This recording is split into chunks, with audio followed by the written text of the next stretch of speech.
Okay, it's the top of the hour, so thanks for those who are joining. I know people are still continuing to join, but we'll just run through the introductions and the hygiene for the first couple of minutes while other attendees arrive. Okay, so first, hello and welcome to this special industry briefing webinar. My name is Stuart Clough. I'm a Senior Communication Manager here at Morpay. It is my pleasure and joy to be your host today as we release the headline results from our annual payroll survey. Now, first, apologies to those who joined us for our CIPP special a couple of weeks ago. I know obviously there was technical problems on that one and we had to abandon the webinar. So apologies if you were frustrated then. But obviously the good news now is we've returned on our platform and it's tried, tested, and we know that everything works really well. So, so apologies for last time, but good news is we've also been able to rearrange and allow for more attendees to join. So all good in the end. So just to start with a little housekeeping, whether you've logged in on a desktop, a tablet or a phone, you should see a comments box or a question box on the screen. Now this is a completely interactive webinar. There's no audio, but it's completely interactive in terms of being able to ask questions and place comments. So you should be able to see that, and that's the place to go to share everything as we go through the slides today. If you're facing any technical issues, just drop us a comment in there and we'll see what we can do and try our best to help you with that as well.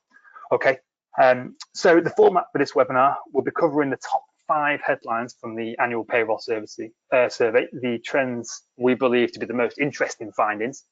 There's a lot more that we'd love to share, but obviously in interest and expediency of time, we can't do it all today. But we will be emailing out the full report from tomorrow and making it available within the Morpay Knowledge Center on our website as well. So it'll be all there for your perusal and delectation. Now, as well as looking at the data, obviously the data is interesting, but what's more important and frankly more interesting to us and no doubt to you is to discuss what it all means. So for that delightful task, I've brought together three panel members from the Morpay business today. So I'll introduce them to you now. Next slide. Perfect. Here we are. So first up, Christina Holloway. Hello. Good morning. Morning, Stuart. Morning, everyone. Thanks for inviting me. It's our pleasure, Christina, as you well know. So a little bit of background to Christina. I'm going to try and do these backgrounds and just give people a bit of context and understand who you guys are. And then and before we move on. Okay, so Christina has worked for Morpay for a total of 17 years, starting as a payroll administrator, working her way through to the ranks to team leader, operations manager, and to your current role now as director of payroll services. Christina is understandably very passionate about the payroll profession, as well as incredibly knowledgeable. So clearly, we're excited to have your payroll input today, Christina. Have I missed anything out of your bio? Oh, there's a few roles on the way, but we won't bore everyone with that. For sure. Well, pleasure to have you on. So next we have Anthony Vollmer. Anthony is Morpay's managing director. He's joined us in 2019, having previously led large businesses including Plusnet and Tesco Mobile. So Anthony, good morning to you. Hi, morning Stuart. Hi everybody. Thank you for joining. Great to be here. Good stuff. So obviously Anthony brings the knowledge of the wider context in which today's payroll statistics and data sit, and of course he applies his experience as a business leader to some of the questions and conversation points it brings up. And finally we have Daniel Cookson. Morning, Dan. Morning, Stuart. Morning, everyone. Hope everyone's well. You're feeling chirpy, Dan? Certainly sound nice and lively. So Dan is the marketing director at Morpay and also my boss.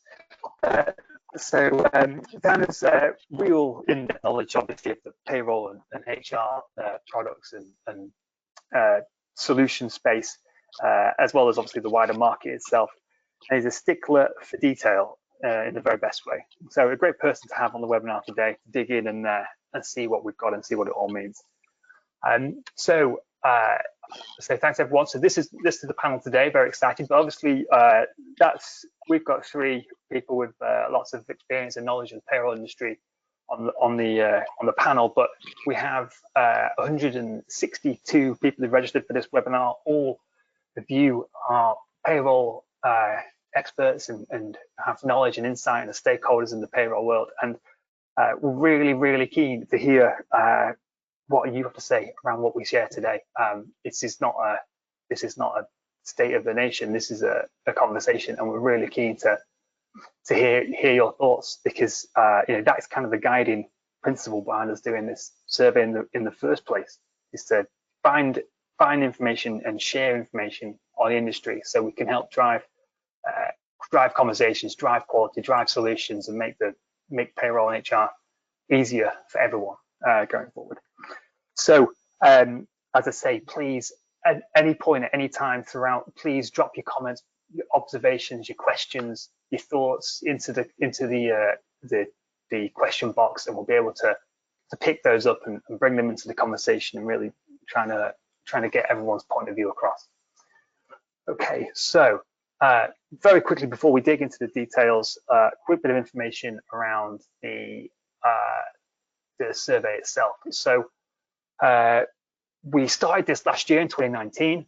We've run it again this year. We're going to run it again next year. We're going to run it again the year after. And over time, we're going to really build up a picture of how the payroll solution marketplace and industry is changing as the years go by.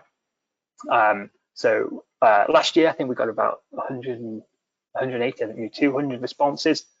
This year, we've got 400 responses, which is a fantastic level of response. It's from all from payroll professionals all across the industry.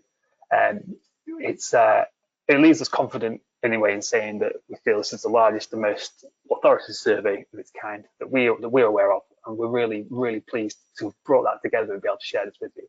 As you can see from that blue wheel over there, you can see we've got responses from every different size of business and organization, and across every sector in the where payrollers habituate as well. So so much feedback. We're really happy that it's a really broad perspective of what the industry is looking at and feeling like at the moment.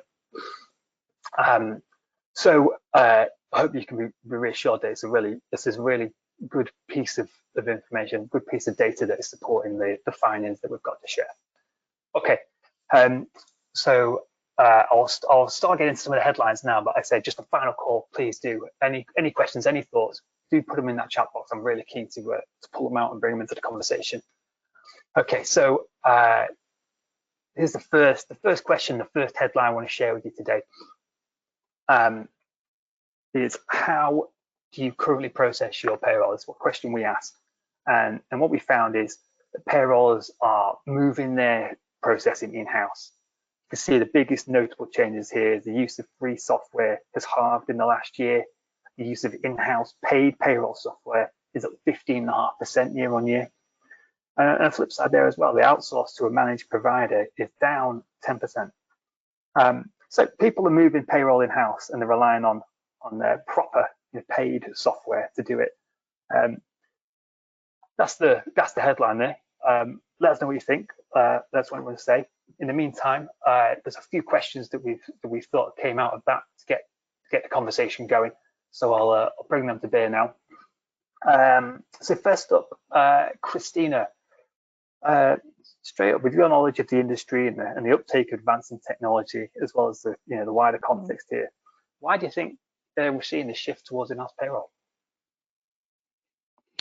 Well, I really don't think we are. I don't necessarily think that is what these figures are saying. I mean, there's no surprise that there's a massive decrease in the use of free software because, as we know, the demands on payroll and on businesses is ever increasing. We need to be more efficient, and we need to integrate, automate, and really be conscious of how employees are interacting with software as well, not just employers. So I can see the natural move from free software, which after all is already in-house, to going to more sophisticated in-house software provided by a third party. So I can understand that. Now, I mean, yes, we see a reduction in managed service, but I would wonder whether that is pushing for the increase to accountancy. Obviously, we're living in extraordinary times, so I think last year possibly third-party providers haven't been able to support certain clients, some clients with furlough calculations, etc. And I think we'd need to have more detail around that. Sure, So sure, okay. I would kind of disagree with that. It's certainly not what we're experiencing. Very good, very good. Okay, well, what I suppose next question, a discussion point, maybe one for you, Anthony. In light of sort of improving payroll software and clearly this contested trend about payroll moving either in-house or reducing going to a payroll provider, what do you feel this might mean for the payroll profession? Thanks, Stuart. Well, it's interesting, and obviously, God, this year there's so much going on that it's particularly a particularly complicated question to give a simple answer to. I mean, I think payroll has always been a demanding profession, right? And so to say now that it's more demanding than it was, 5 or 10 years ago probably isn't right. It's particularly demanding at the moment for the reasons we all know around job retention scheme, etc. But the choice of how to run a payroll effectively is obviously a very important choice for an organisation. It's very specific to their circumstances, the journey that they're on, the priorities that they have.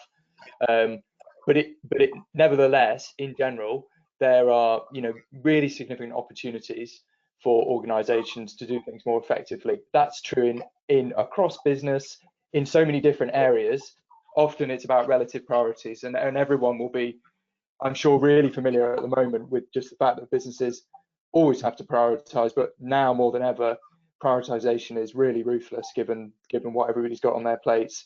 So getting it right and making the jump to a different way of doing things, if you think it's going to improve things for you and your company, is one, a hard thing to prioritise, but B, I think there are real benefits and the impact on the profession. Certainly, looking forward over the next 2 to 3 years, it should be, and we'll come on to talk about this in the subsequent points, Stuart, but it should be really significant, right? There should be a really big change in how people are running payroll and how much more productive it can be, how much more helpful it can be to employees and to payroll managers, etc., etc. So I'm sure we'll come on to those points, but lots to consider in terms of the impact overall. Yeah, definitely. I mean, I think we've had a question or a comment in from Jane, who said should payrollers be investing in their professional development at the moment? I don't know who's best to respond to that one. Maybe Christina? I think that's always been the remit of payroll professionals. Great question, by the way. And I think, possibly we can cover this a bit later on, but yes, very much so. I think we need to think about what the payroll professions of the future looks like, given that we seem to be having to support software as part of that role. Obviously, legislation, etc., all the complexities and demands on the payroll profession. But with system updates, are we going to have a more where that slant is going to be for the future of payroll? We need to consider. But yeah, good question. I think we're all looking to see what skills do we need to be the professionals of the future. So what skills? But don't stop investing. But yeah. Oh, absolutely not. Absolutely not. And I think and I'm sure if we've got all payroll experts on, we're all, you know, really working hard to not only just keep up with the day job, but to keep up to date with all the changes. And that's always been the case, but particularly so this year. It's a very fast-moving environment. But yeah, I think if you have got space with all of that to think ahead, look at how the job has changed. I mean, for 20 years ago, we were all dealing with paper. Now we're all paperless. What sort of skills do I have today that I didn't necessarily have all those time ago? So yes, Or need very to have, good yeah. idea. Yeah, and there's loads of brilliant courses out there. Obviously, CIPP is a great source of personal development, and certainly making sure that your knowledge is up to date. Good points, Christina. I'm conscious. I'm going to move this on. Dan, I'm going to ask you very quickly. The business risks of moving payroll in house. What are the main ones? Yeah, I think touching on what Anthony mentioned before, every business is different and everyone's on a different journey. So if you're looking at moving payroll in-house, I've certainly, and we as business certainly seen in the market, people have done that certainly over the past few months with what's been going on. People trying to look at how they can reduce costs and think that, yeah, we can bring certainly payroll, we can bring that in-house. And when you realise and you see the magnitude of what the payroll profession, you know, to run a payroll, what you've got to do, it quickly becomes apparent that actually this is a bit of a risk to us as a business, and quickly people become jump back into, actually, I need a provider that can help me out. This isn't something that we could bring in-house. We haven't scoped it out right. So I think the risk, and you know, anybody who's looking to do it, just make sure you've scoped it out and you know exactly what work's involved, and you have got the resources in-house to cope with it. Understood. I mean, I guess, and you're saying this, there's an element of kind of having to build a partnership model in there with that. Yeah, and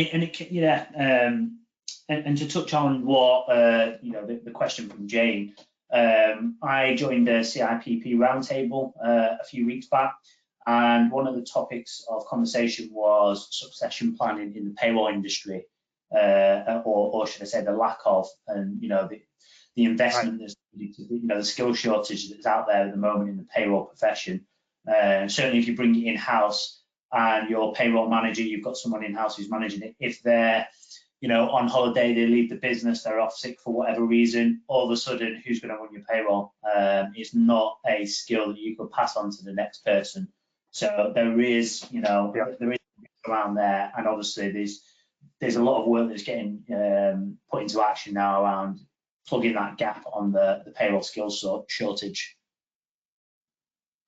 Good stuff. Okay, I suppose you, the audience, you'll be familiar with some of that work going on, won't you? Okay, so let's move on to the next question, because I'm conscious that there's a lot we want to cover here. So headline number 2. So we asked, what kind of solution do you use? Straight up. So the findings are, it's all about cloud-based software. So the 14.6% increase in cloud-based software use, a 26.3% increase in outsourcing to a provider that has a cloud-based software, using a managed service that's paper, telephone, or email input is more than half, and on-premise software use has dropped by a little bit, 5.6%, but still remains the largest solution in use in the market. Okay, it's a good overview. So kicking this over, you know, what software do you use in terms of input from everyone on the call today? Tell us, you know, what software do you use? Are you using on-premise one? Has that been affected your ability to do your job this year? Are you moving to cloud? Are you thinking of moving to cloud? Have you got concerns about cloud? Is that something you see as a future for yourselves? Let us know what you think, and we'll look at that. So I'll pull up. I see we're starting to get a few questions and responses about that. Well, that's great. So I'll just let those fall in, and we'll just kick off some conversation around this.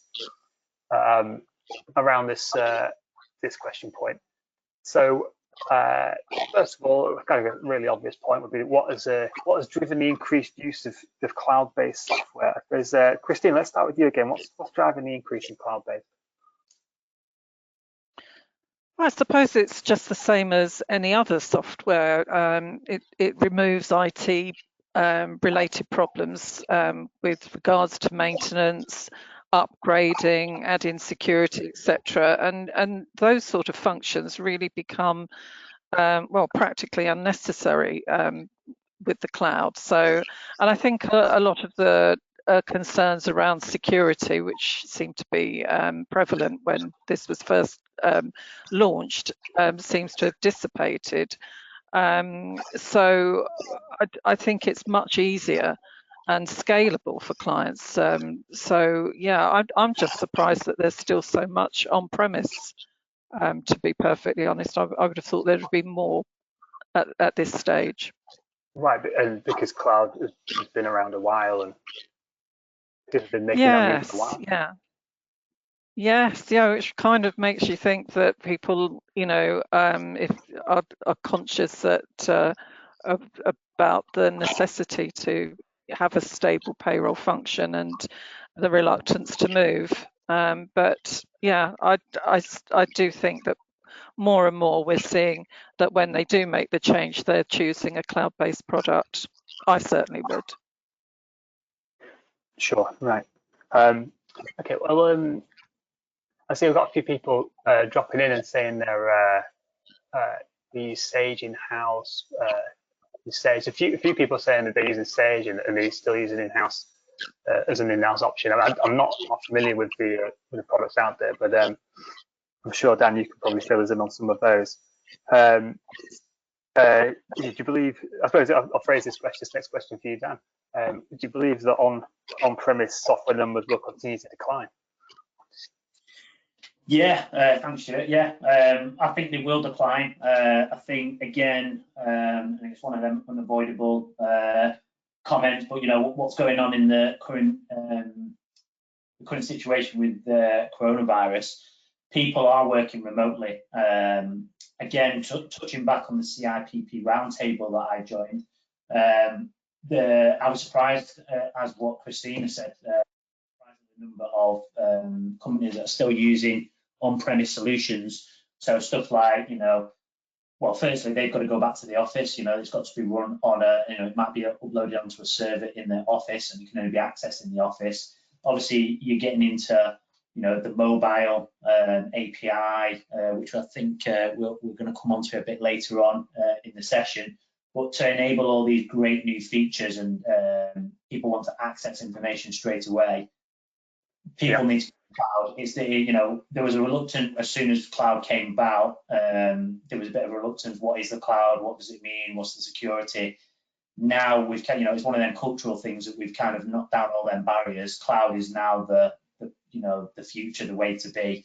Certainly in your personal life, on your iPhone, you back everything up to the cloud. Your Gmail, your Dropbox, etc.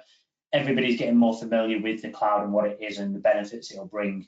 So certainly, what we've heard in the market is, people are, one of their tick boxes at the start of their requirements is, we need it cloud-based. We need to be able to have the flexibility of accessing the system and all the things that cloud brings and all the benefits that cloud brings.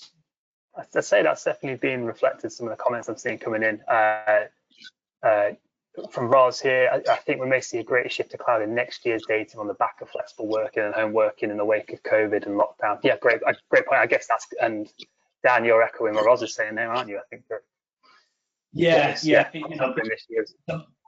to manage your workforce and also for your employees to give that great experience. They want to be able to access their information there.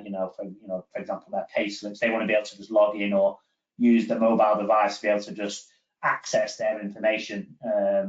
It's certainly what everybody's expecting now. Everyone's got a mobile or tablet or PC, laptop, etc. People want to just be able to access the information there and then. And certainly cloud is a massive enabler of remote working and supporting remote working. We've got another a comment from Andrew here. It said, I try and go paperless, but a lot lot of employees still like hard copies for several reasons.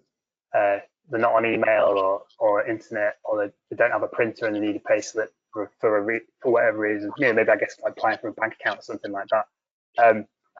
So I guess yeah, an app or something like that would help, I suppose. But probably to use this to phrase this next question, which is, yeah, what issues do we face or still face as we shift to the cloud?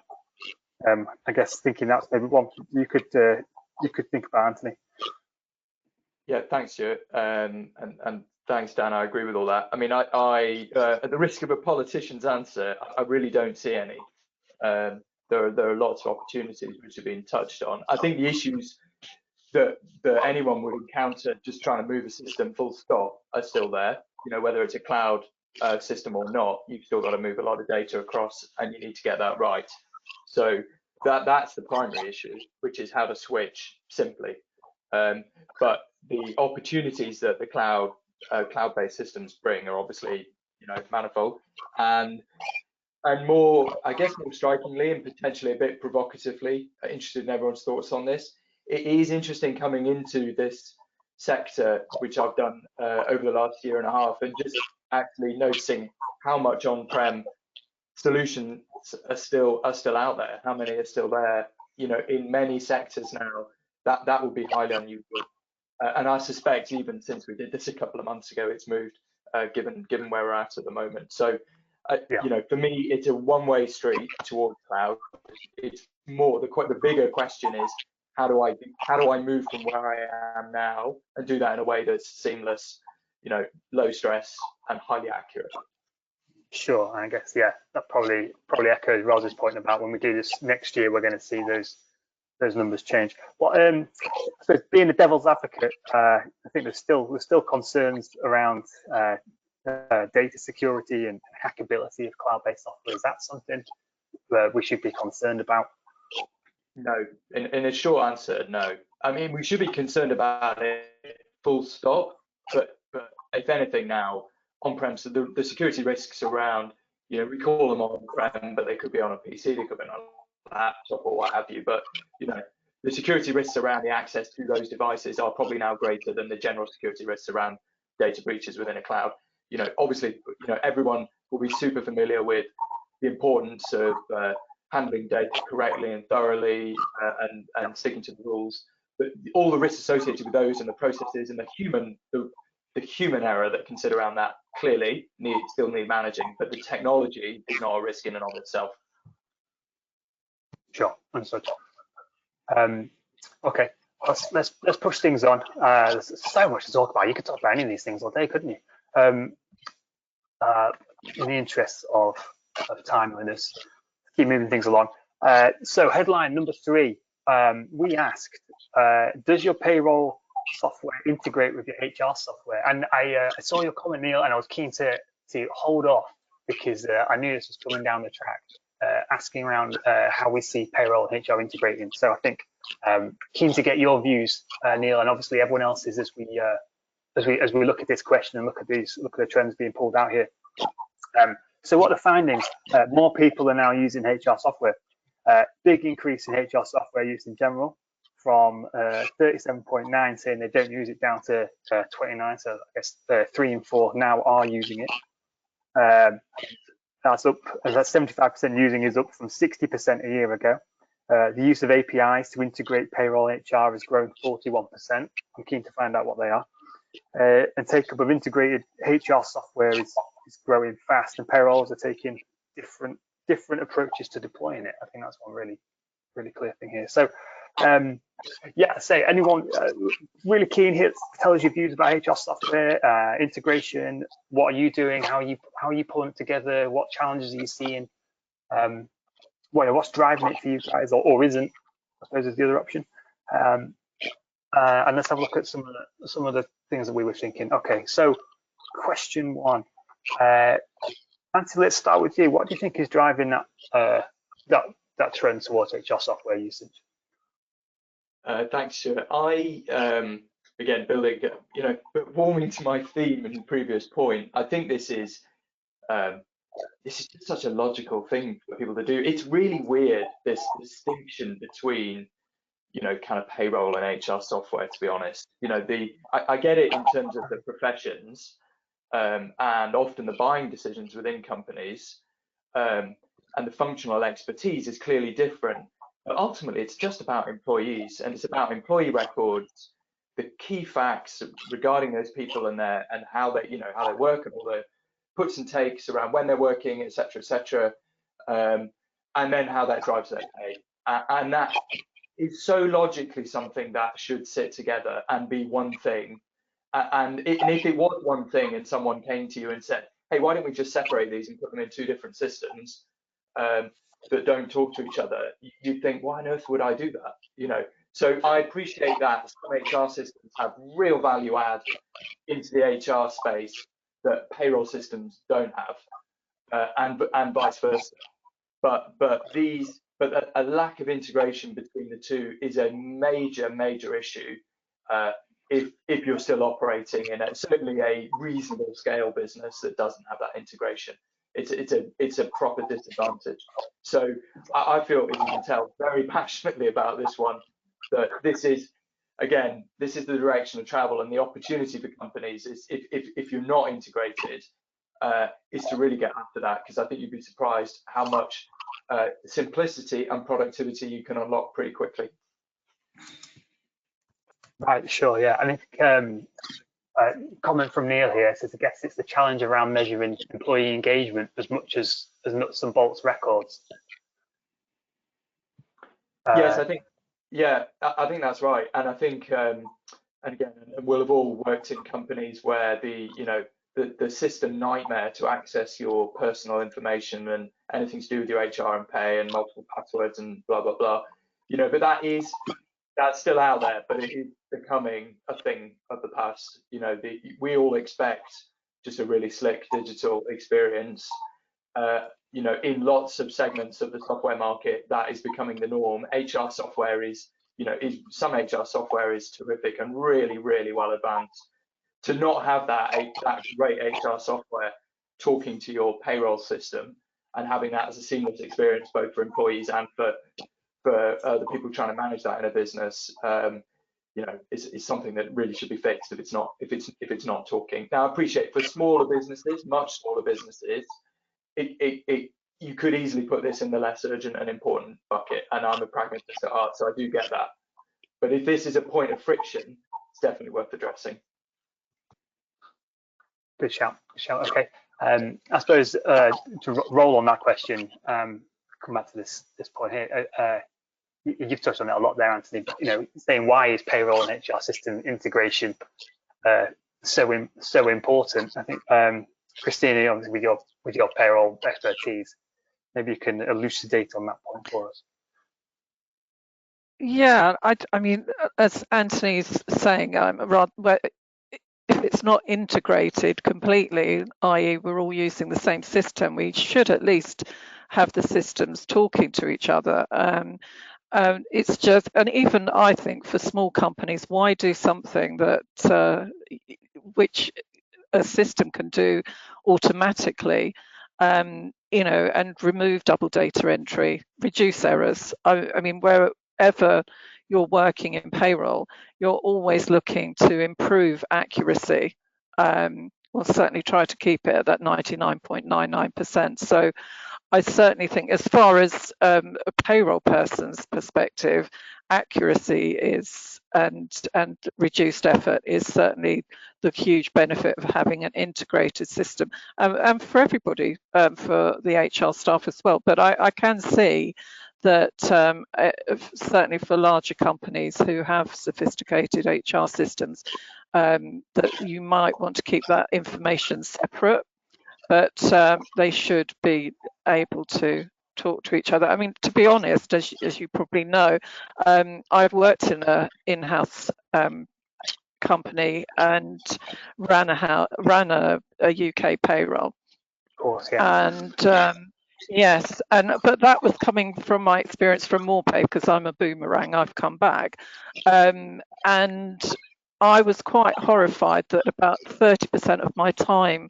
was actually spent while the teams were spent collecting data, sort of collecting and organising, and it was a frustration. That was a big project for me to reduce down, just getting the data together. So you've got to think about, you know, the integrity there. So yeah, integration, very important, or get the systems talking to each other.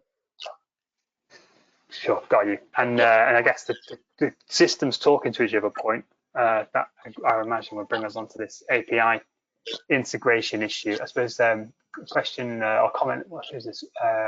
Roz, I wonder how many of the organizations using separate systems are using some sort of middleware or a bridge to link them? Well, I think that's a good question. Dan, can you tell us what API integration is? Maybe just picking up on Roz's point there. What if you're not using an API integration? What other kind of integration could you be using? Yeah, now you could be using flat file integration.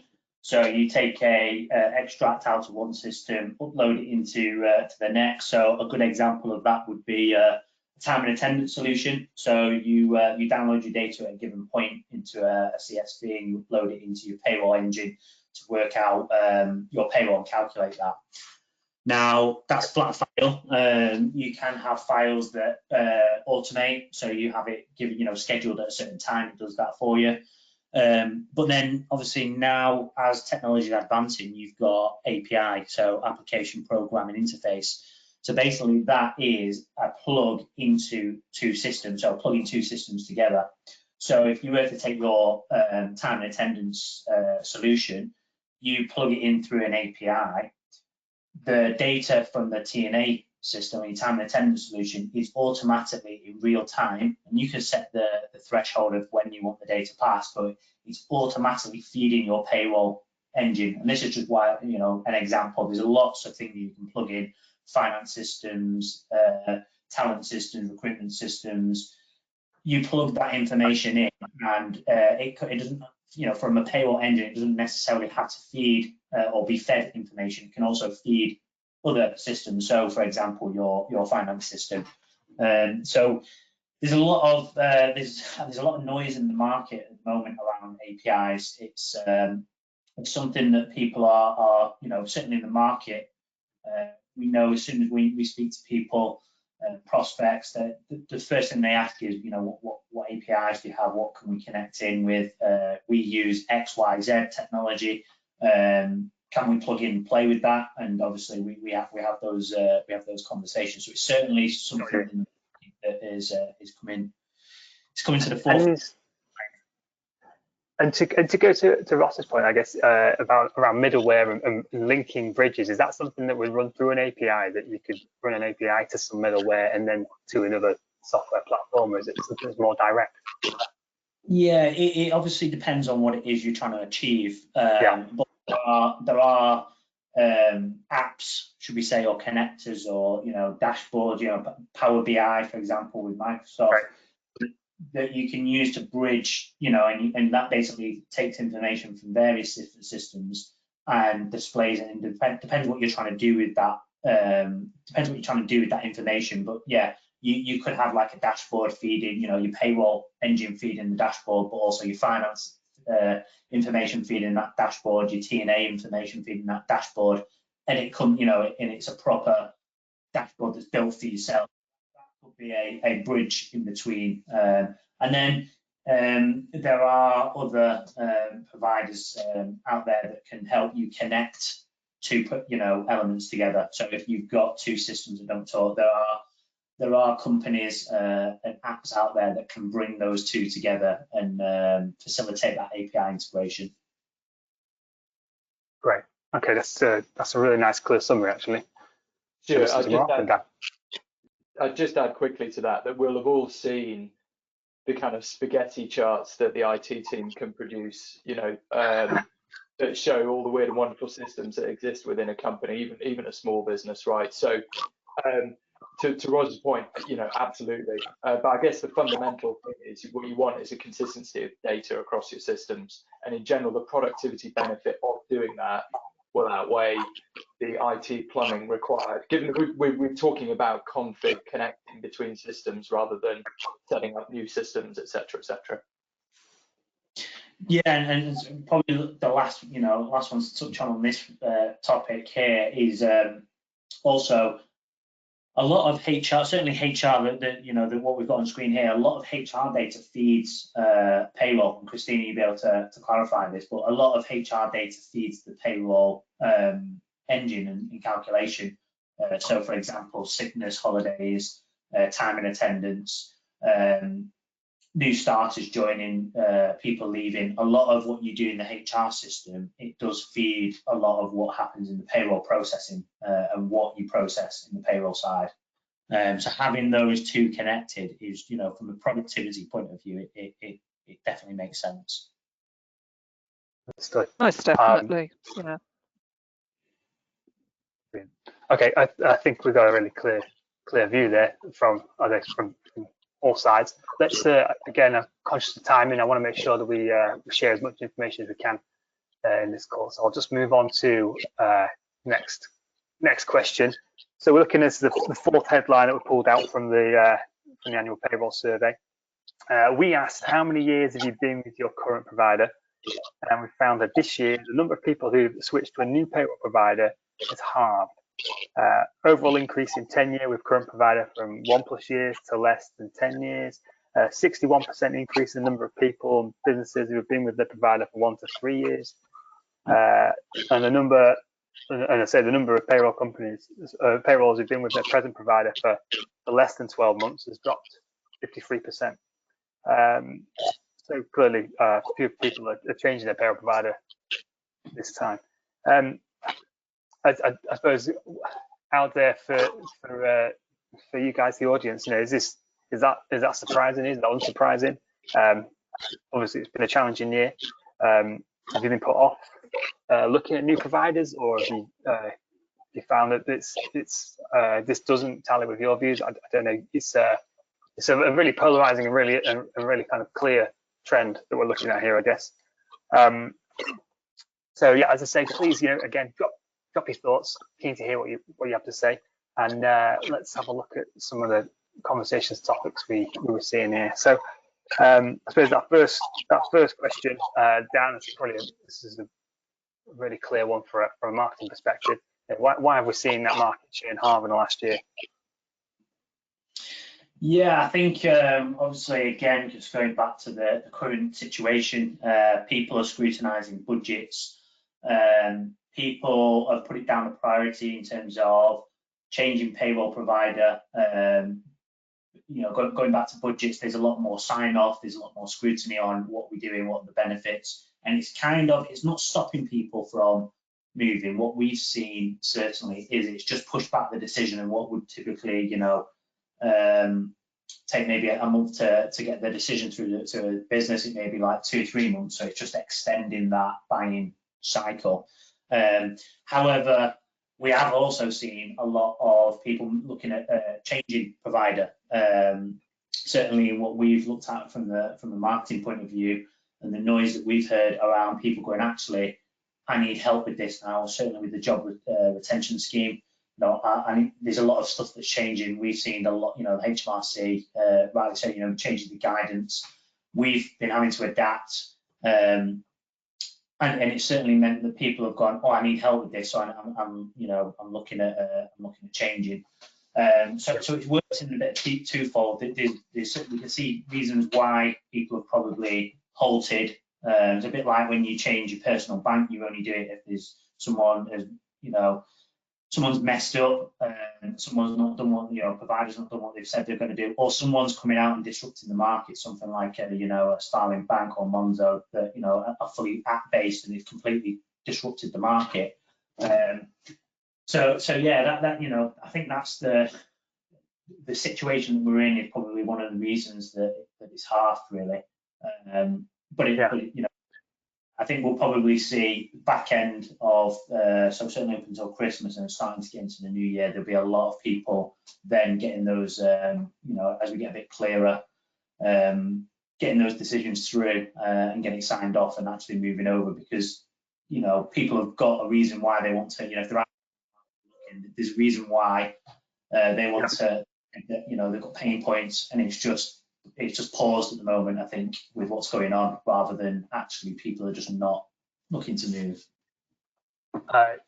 Yeah, good point, Dan. I guess good to hear your views, everyone. You know, if you have been interested in looking at a new provider, you know, what challenges you've faced in getting decisions, or be able to put that on the agenda, perhaps, I guess, internally. Be interested to hear your views on that. I suppose, and this does kind of pull it into kind of the business question, I guess. There's probably one for you, Anthony. Is, you know, what medium to long-term effects is this going to have on businesses if the market sort of remains stagnant in this way? Yeah, I don't think it will, Stuart. I mean, I think this is again being deeply pragmatic, right? There's been a lot more important things for most of us to worry about this year than switching, you know, payroll and HR systems. I mean, but I will be direct and say, actually, from a MorePay point of view, we've seen just as much switching generally as we do normally. But it's interesting to see this in the wider market, and it doesn't surprise me. I mean, I think Dan's touched on this year will have thrown up some really, you know, pressing needs to migrate that people might have jumped on. But for those who put it off, and I love the current account analysis. If anyone has moved their current account recently, you might have benefited from the current account switching service. And it is one of those things that you kind of think beforehand. Really, is this really going to work? Is it really going to be this simple? And it's really impressive. So if you are thinking of moving to someone like Starling, be brave and try it. And the analogy I think works here as well is that once people are moving, they're unlocking benefits. So clearly, and it's an obvious point, but if you don't move from an old system or you don't upgrade an old system, then over time it will start to become a pinch point in the business. And you'll have to judge, as you all do anyway, you know, with the people you work with, how much of an issue that is. And for some businesses, it won't be a burning platform, potentially for a while. For others, it will become something that is something you want to sort out. For sure, I guess, and that probably get your point on this one to view on that one, Christina. But is that sort of thing that could be causing problems already? I don't think so. I think actually it's too early to tell at the moment. I can't see any problems coming from it. And I would just echo what Anthony and Dan have said. I think people are just putting it on hold for if they are thinking of moving because of the other pressures that are put on them. But you know, I would say this to all the payroll professionals. I think it's a real positive for us because, as you know, businesses will always want their payroll in a safe pair of hands. They're going to put off that decision because payroll is so important to their business. It's the largest financial spend after all, and to keeping their people on board at this particular time is really important. So they're putting it off for the reason is that they need to know that it's done properly. So I think it's a positive for us, but I don't actually think we're seeing any problems at the moment. We're certainly not. Right, sure. I've seen a few questions and comments come in. I've seen one from Lynn. Who has a budget to move system in these times? I guess that probably echoes your point, Anthony, and like everyone's around there. It's maybe not the number one priority, but then there's that point where it becomes a priority. It's a great point, right? And the short answer is no one, right? I mean, basically spend is being limited to just the most essential stuff. However, and you'd expect me to say this, but I'll be brief, right? But we're talking to lots of companies who are moving their systems because it will release savings. And they can release those savings quite quickly. But I appreciate it still requires time and effort, a business case, a sign-off process, and lots of companies have far more important stuff to do at the moment. So, sure, that's a good point. Okay, so we're getting towards the end of the session. We've just got one final point. So we have 5 headlines. So quite pleased that we've kept on the clock. So this is the final question we wanted to look at and share today before we wrap things up. So headline 5, frustrations have dropped. So we asked, what are your top frustrations with your current payroll provider? And as we can see, people are less frustrated by their payroll provider this year compared to last year, pretty much across the board. Calculating holiday pay is the only area to have increased as a top frustration, but obviously, as you can see, very minor. At the other end of the scale, user interface has seen a 43% drop. Accessibility has dropped as a frustration by 36%. I suppose, and looking at the flip side, 1 in 5 are still frustrated by a limited functionality, and the same 1 in 5 are still frustrated by limited analytics and reporting. Plenty of options on the board there. So again, and you're sick of me saying it. Tell us what you think, but please do, because I really value your thoughts, and really, obviously, it really enriches the conversation. Are these covering your frustrations? Are the frustrations on there that you have that you're not seeing? And have you felt a similar view over the course of last year? And what was driving that improvements that improvement in reductions in frustration? That's not very elegant, but you can understand what I'm saying. Okay, so we got some talking points. Let's see what we're looking at. So frustrations are going down year on year, but clearly in some areas there's still a long way to go. What do you think, Anthony? I was surprised actually to see that the frustrations are reducing. I would have thought this has been an incredibly, frustrating might not be the right word, right? But it's been a really tough year. So, yeah. And I think from the conversations I have with our customers, all the frustrations are around, coping with all the extra processing that needs to be done at the moment, particularly around the job retention scheme, and etc. and the frequent changes, which is all, as it is, and that's the place we're in at the moment. So, but I think we've talked more generally about what I would call the more kind of structural frustrations, and I think as people are improving their systems, maybe those are subsiding a bit. So that's good. But back to my earlier point, there's a huge opportunity to really step change how the sector uses the digitalization of technology in particular. And it's interesting to see, user interface right there on the right hand side as one of the biggest reductions in frustration. That for me shows the benefits that people are getting as they're moving from old solutions to new solutions. But I think overall, I think everyone's got enough on their plates this year. So, and I noticed there wasn't a question specifically around furlough. I'm sure if there was, that's been hard work for everyone.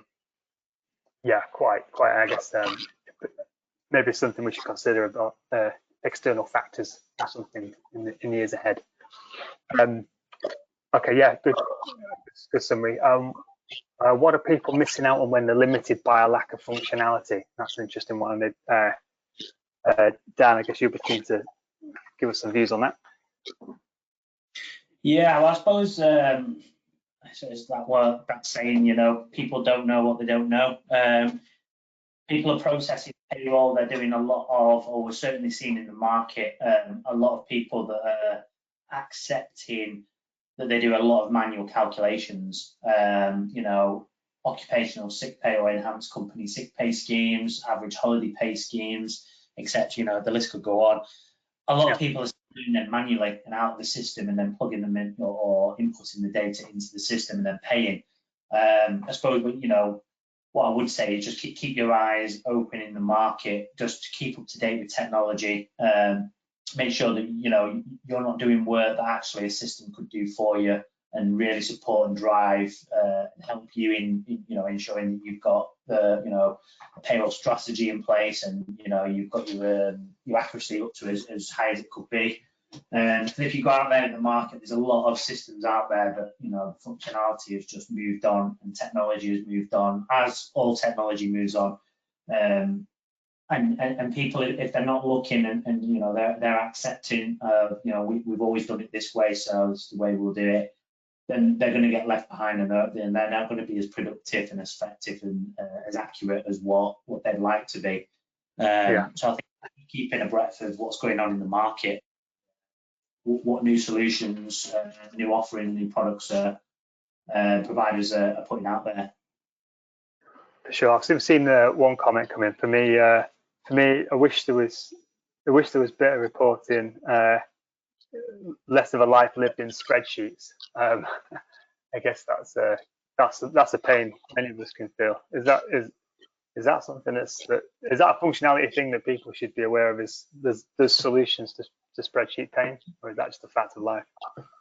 Yeah, no, I mean, again, sometimes you can't help go into a spreadsheet, but the majority of systems out there do have, analytical tools, and you can, going back to the API, so, some have inbuilt analytical tools, some have API into them, to kind of keep you out of spreadsheets. Certainly the analytical tool that we've got for our customers is really, it's been an eye opener. They're going, they say this information is stuff that I used to sit in spreadsheets and look at month on month. And it's delivered to me in real time, delivered to me in dashboards, nice charts that, I can see it as soon as I click into the system. It's there, it's telling it me. I don't have to go away and start calculating it. So yeah, I mean, people that are, sat in spreadsheets on a daily basis, go out there, invest a bit of time, go and see what's out there in the market, and see what could help you and what can support you and streamline your processes. Good summary. Thanks, Dan. If I could just add really briefly to that, it comes right back to this point we were talking about integration between systems and a single view of data, and achieving that. It sounds complicated, but actually it's surprisingly straightforward to get to, certainly compared to what it was, and then you can quickly get dashboards set up off on the back of it. And none of us, I think, will escape Excel completely for quite a while, but you can escape a lot of it through that. Good point. I like the way we brought that around. So I think that always worth thinking of these things holistically, isn't it? I'm conscious that we're getting towards the top of the hour. So, Christina, I wanted to ask you this final question, but I think it's one where I'm going to need your answer in 20 seconds. So, in 20 seconds, should we be concerned about the 4% of that are still showing as frustrated by the payroll accuracy?